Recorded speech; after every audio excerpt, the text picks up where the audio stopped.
Yes, o karon mag-treatment na ta using Kerados sa GNG. So kailangan nato siya i-treatment after color kay ato man siyang i-bleach. So kinahanglan gyud sectioning ang pag-apply sa Kerados. Ang Kerados para ni siya ma-soften vitamin sa ato ang buhok para dili mag-dry, para dugang shiny sa buhok. So pag-apply ani, i-spray lang nato sa buhok sa customer.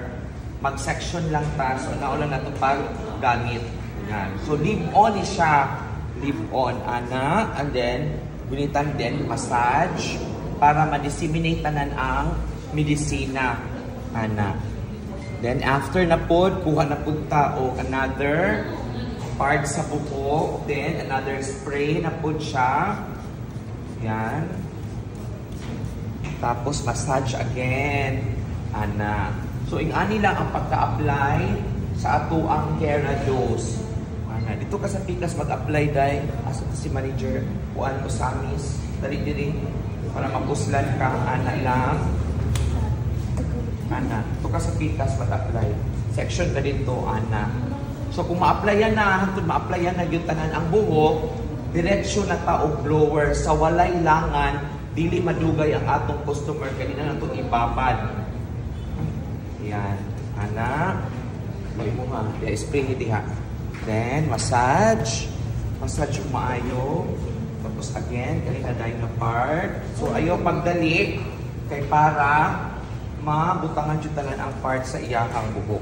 So, matte blonde ang iyahang request na balayad. So, ni ang result sa ito ang matte blonde. Ina pinahanglan i-payless yellow. Ana lang siya. Then, pagkahuman, dali na po sa side. Karoon mahuman na dayon ta. Naon lang nato. So, para mawala ang dry. So, pwede po mo makapalit aning Kerados, pwede ninyo balunon sa inyong balay. Pag human ninyo ligo, mo ni ang inyong i-spray para ma-maintain ang kasinaw o ang kagwapo sa inyong buhok.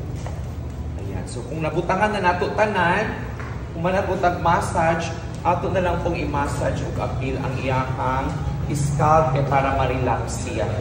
So, pag anda na mo blower, massage lang po natin yung scalp. Sakit mo na. Okay na ganahan ka.